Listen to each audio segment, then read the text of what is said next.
Bismillahirrahmanirrahim. Wa qur rabbi a'udzu bika min hamazatis syayatin wa a'udzu bika rabbi an yahdurun.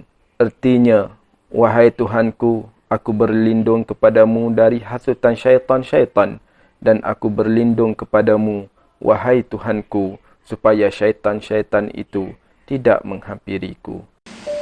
Pada suatu petang, Faris dan rakan-rakannya berlatih permainan bola sepak. Pemain-pemain datang daripada setiap pelosok negeri. Wakil dari Kuala Lumpur hanya Faris dan juga Jeffrey.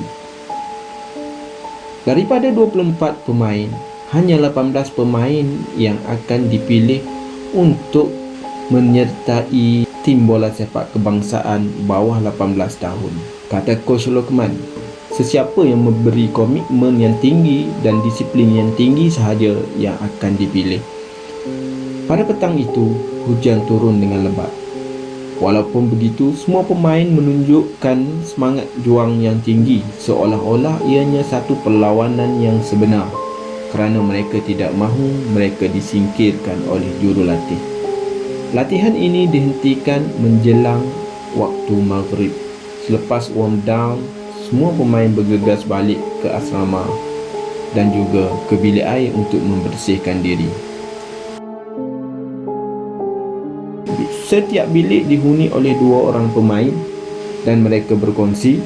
Teman sebilik kepada Faris pada waktu itu ialah seorang penyerang yang berasal daripada Johor, iaitu Saleh.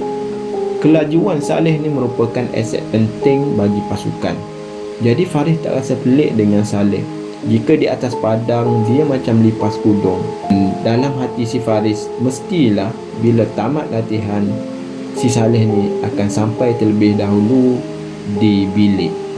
Masa tu Faris berjalan-jalan terus ke bilik untuk mengambil tuala dan juga perkakas mandi lain sebelum ke bilik air. Masa tu Faris terlupa membawa kunci bilik.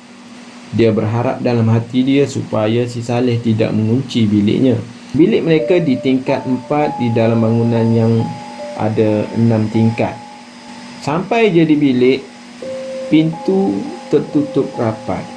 Faris cuba membukanya namun tak berjaya. Lepas tu Saleh pun memberi salam. Assalamualaikum leh, kau kat dalam ke? Tiba-tiba adalah suara dari dalam. Ya, aku kat dalam ni. Kau tak bawa kunci ke? Kata Saleh. Dari dalam lah. Dalam hati si Faris, banyak tanya pula si Saleh ni. Tapi pintu tak buka-buka pun. Aku terlupa lah leh. Tolong buka jap. Kau ni pun kenapa kunci bilik ni? Lepas tu Saleh pun respon. Apalah kau ni menyusahkan orang je.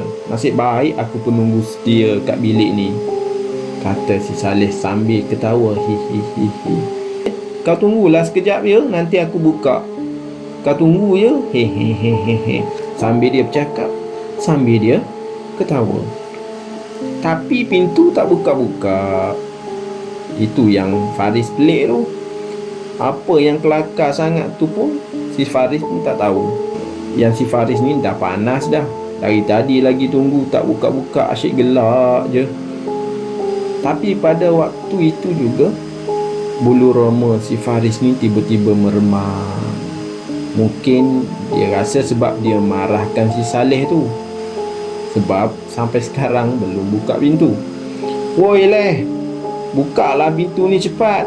Dah lambat ni aku nak solat maghrib. Sambil-sambil si Faris ni mengetuk pintu dengan kuat. Iyalah, dalam keadaan marah. Dari tadi lagi kawan tu tak buka pintu. Dalam keadaan marah tu, tiba-tiba si Faris ni mendengar suatu suara dari luar. Apa hal kau ni Faris? Kau tak bawa kunci ke? Tiba-tiba suara tu datang daripada luar. Apabila si Faris memalingkan muka dia ke arah suara tu, Faris ni pun terkejutlah. Rupa-rupanya orang yang menyapa dia tu rupa-rupanya si Saleh. Rupa-rupanya Saleh kat luar, bukan kat dalam. Yang si Saleh pula datang dengan bertuala dan memakai selipar sambil membawa baldi. Masa tu Faris pun tanyalah, kau dari mana ni leh? Astaghfirullahalazim, kata Saleh. Mestilah dari bilik air, mandi. Tapi aku bukakan pintu, kata si Saleh pula. Yang si Faris ni dah tergamam, tak kata apa-apa lagi dah.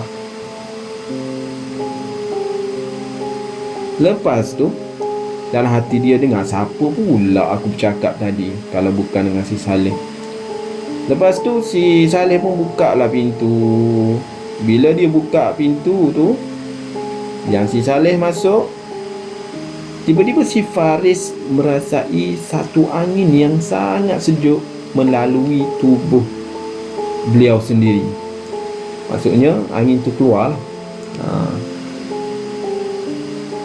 Bila dicek dalam bilik tu, rupanya tak ada seorang pun kat dalam bilik tu. Masa tu Faris pun tertanya-tanya dalam hati dia, dengan siapa sebenarnya aku cakap? Mungkin ada penunggu di bilik itu. Astaghfirullahalazim, kata Faris.